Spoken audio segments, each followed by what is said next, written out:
Hi hello friends, welcome to my YouTube channel. ಇವತ್ತಿನ ವಿಡಿಯೋದಲ್ಲಿ ಬಾಯಲ್ಲಿ ನೀರು ಬರಿಸುವಂತಹ ಪೆಪ್ಪರ್ ಚಿಕನ್ನ ಯಾವ ರೀತಿ ಮಾಡ್ಕೊಳ್ಳೋದು ಅಂತ ತಿಳಿಸ್ಕೊಡ್ತಾ ಇದ್ದೀನಿ. ಒಂದ್ಸಲಿ ಈ ಪೆಪ್ಪರ್ ಚಿಕನ್ನ ನೀವು ಮನೇಲಿ ಟ್ರೈ ಮಾಡಿದ್ರೆ ಪದೇ ಪದೇ ಮಾಡ್ತಾನೆ ಇರ್ತೀರಾ, ಅಷ್ಟು ಸೂಪರಾಗಿರುತ್ತೆ. ಬನ್ನಿ ಯಾವ ರೀತಿ ಪೆಪ್ಪರ್ ಚಿಕನ್ನ ಮಾಡ್ಕೊಳ್ಳೋದು ಅಂತ ನೋಡೋಣ. ಅದಕ್ಕಿಂತ ಮೊದಲು ಯಾರೆಲ್ಲ ಹೊಸದಾಗಿ ನನ್ನ ಚಾನಲ್ನ ನೋಡ್ತಾ ಇದ್ದೀರಾ, ದಯವಿಟ್ಟು ಚಾನಲ್ನ ಸಬ್ಸ್ಕ್ರೈಬ್ ಮಾಡ್ಕೊಂಡು ನೋಡಿ. ಪೆಪ್ಪರ್ ಚಿಕನ್ನ ಮಾಡಲಿಕ್ಕೆ ನಾನಿಲ್ಲಿ ಗ್ಯಾಸ್ ಸ್ಟವ್ನ ಆನ್ ಮಾಡಿ ಒಂದು ಫ್ರೈಯಿಂಗ್ ಪ್ಯಾನ್ ಇಟ್ಕೊಂಡಿದ್ದೀನಿ. ಪ್ಯಾನ್ ಬಿಸಿ ಆಗಿದ ನಂತರ ಇದಕ್ಕೆ 1.5 ಟೀ ಸ್ಪೂನಷ್ಟು ಪೆಪ್ಪರ್ನ ಸೇರಿಸ್ಕೊಳ್ತಾ ಇದ್ದೀನಿ. 1 ಟೀ ಸ್ಪೂನಷ್ಟು ಜೀರಿಗೆ, ಹಾಗೆ 2 ಟೀ ಸ್ಪೂನಷ್ಟು ಧನಿಯಾ, ಅರ್ಧ ಟೀ ಸ್ಪೂನಷ್ಟು ಸೋಂಪನ್ನು ಸೇರಿಸ್ಕೊಂಡು ಲೋ ಫ್ಲೇಮಲ್ಲಿ ಗಮ್ ಅಂತ ಫ್ಲೇವರ್ ಬರೋವರೆಗೂ ಇದನ್ನು ಫ್ರೈ ಮಾಡ್ಕೊಳ್ತಾ ಇದ್ದೀನಿ. ಈಗ ನಾನಿಲ್ಲಿ 3ರಿಂದ 4 ನಿಮಿಷ ಲೋ ಫ್ಲೇಮಲ್ಲಿಯೇ ಫ್ರೈ ಮಾಡ್ಕೊಂಡಿದ್ದೀನಿ. ಸೊ ಈಗ ಇದು ಆಗಿದೆ. ಈಗ ಗ್ಯಾಸ್ ಸ್ಟವ್ನ ಆಫ್ ಮಾಡಿಕೊಂಡು ಇದನ್ನು ತಣ್ಣಗಾಗಲಿಕ್ಕೆ ಬಿಡ್ತಾ ಇದ್ದೀನಿ. ತಣ್ಣಗಾಗಿದ ನಂತರ ಒಂದು ಮಿಕ್ಸರ್ ಜಾರ್ಗೆ ಸೇರಿಸಿ ಇದನ್ನು ನೈಸಾಗಿ ಪೌಡರ್ ಮಾಡ್ಕೊಳ್ತಾ ಇದ್ದೀನಿ. ಕುಟಾಣಿ ಇದ್ದರೆ ಕುಟಾಣಿಲೂ ಸಹ ಇದನ್ನು ಪೌಡರ್ ಮಾಡ್ಕೋಬೋದು. ನೋಡಿ, ನಾನಿಲ್ಲಿ ಇದನ್ನು ನೈಸಾಗಿ ಪೌಡರ್ ಮಾಡ್ಕೊಂಡಿದ್ದೀನಿ. ತೀರಾ ನೈಸಾಗಿ ಪೇಸ್ಟ್ ಮಾಡ್ಕೊಳ್ಳೋ ಅವಶ್ಯಕತೆ ಇಲ್ಲ. ನೋಡಿ, ಇಷ್ಟಿದ್ರೆ ಸಾಕು. ನೆಕ್ಸ್ಟ್ ನಾನಿಲ್ಲಿ 1 kg ಆಗೋಷ್ಟು ಚಿಕನ್ನ ತೊಗೊಂಡಿದ್ದೀನಿ. ಚಿಕನ್ನ ವಾಶ್ ಮಾಡಿ ನೀರನ್ನೆಲ್ಲ ಹಿಂಡಿ ಸಪ್ರೇಟ್ ಮಾಡಿ ಇಟ್ಕೊಂಡಿದ್ದೀನಿ. ಈಗ ಇದನ್ನು ಪಕ್ಕಕ್ಕೆ ಇಟ್ಕೊಳ್ಳೋಣ. ನೆಕ್ಸ್ಟ್ ನಾನಿಲ್ಲಿ ಗ್ಯಾಸ್ ಸ್ಟವ್ನ ಆನ್ ಮಾಡಿಕೊಂಡು ಒಂದು ಕಡಾಯಿ ಇಟ್ಕೊಂಡಿದ್ದೀನಿ. ಕಡಾಯಿ ಬಿಸಿಯಾಗಿದ ನಂತರ ಇದಕ್ಕೆ 2 ಟೇಬಲ್ ಸ್ಪೂನಷ್ಟು ಎಣ್ಣೆನ ಸೇರಿಸ್ಕೊಂಡು ಇದಕ್ಕೆ 2 ಕಡ್ಡಿಯಷ್ಟು ಕರಿಬೇವಿನ ಸೊಪ್ಪನ್ನು ಸೇರಿಸಿ ಕರಿಬೇವಿನ ಸೊಪ್ಪು ಕ್ರಿಸ್ಪಿ ಆಗೋವರೆಗೂ ಇದನ್ನು ಫ್ರೈ ಮಾಡಿಕೊಂಡು ಕ್ರಿಸ್ಪಿ ಆಗಿದ ನಂತರ ಇದನ್ನು ಒಂದು ಪ್ಲೇಟ್ಗೆ ತೆಗೆದಿಟ್ಕೊಳ್ತಾ ಇದ್ದೀನಿ. ನೆಕ್ಸ್ಟ್ ನಾನಿಲ್ಲಿ ಅದೇ ಎಣ್ಣೆಗೆ 2 ದೊಡ್ಡ ಗೆಡ್ಡೆಯಷ್ಟು ಜಜ್ಜಿಟ್ಕೊಂಡಿರುವಂತಹ ಬೆಳ್ಳುಳ್ಳಿನ ಸೇರಿಸಿ ಮೀಡಿಯಂ ಫ್ಲೇಮಲ್ಲಿ ಬೆಳ್ಳುಳ್ಳಿ ಗೋಲ್ಡನ್ ಕಲರ್ ಆಗೋವರೆಗೂ ಇದನ್ನು ಫ್ರೈ ಮಾಡ್ಕೊಳ್ತಾ ಇದ್ದೀನಿ. ನೀವಿಲ್ಲಿ ಬೆಳ್ಳುಳ್ಳಿನ ಸಿಪ್ಪೆ ಬಿಡಿಸಿಯೂ ಸಹ ಸೇರಿಸ್ಕೋಬೋದು, ಬಟ್ ಸಿಪ್ಪೆ ಬಿಡಿಸದೆ ಸೇರಿಸ್ಕೊಂಡ್ರೆ ಟೇಸ್ಟ್ ಅಂತೂ ತುಂಬ ರುಚಿಯಾಗಿರುತ್ತೆ. ನೋಡಿ, ಈಗ ಬೆಳ್ಳುಳ್ಳಿ ಕೂಡ ಗೋಲ್ಡನ್ ಕಲರ್ ಆಗಿದೆ. ಈಗ ಇದರಲ್ಲಿ ಅರ್ಧ ಬೆಳ್ಳುಳ್ಳಿನ ನಾನು ತೆಗೆದಿಟ್ಕೊಳ್ತಾ ಇದ್ದೀನಿ.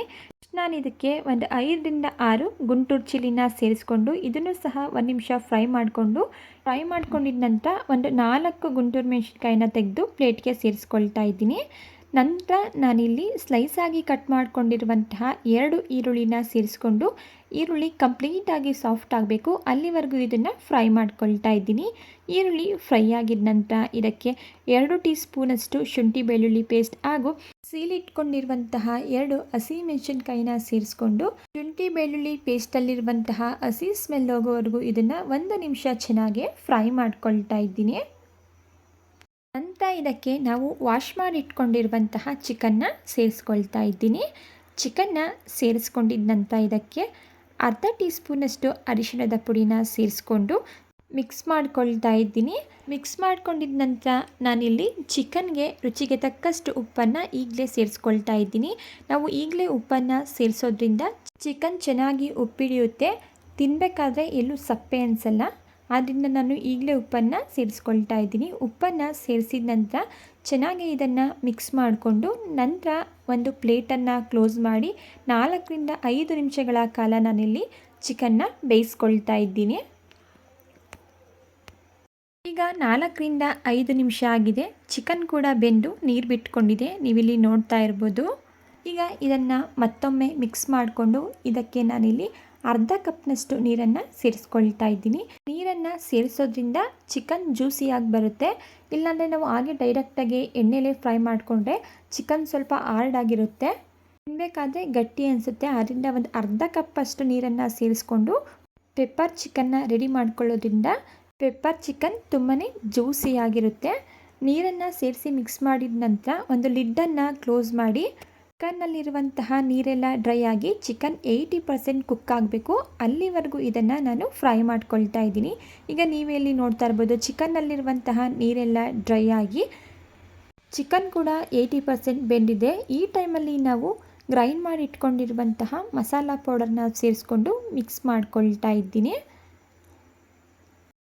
ಮಿಕ್ಸ್ ಮಾಡ್ಕೊಂಡಿದ್ದ ನಂತರ ಒಂದು ಲಿಡ್ಡನ್ನು ಕ್ಲೋಸ್ ಮಾಡಿ ಮತ್ತೆ 4ರಿಂದ 5 ನಿಮಿಷ ನಾನಿಲ್ಲಿ ಚಿಕನ್ನ ಬೇಯಿಸ್ಕೊಳ್ತಾ ಇದ್ದೀನಿ.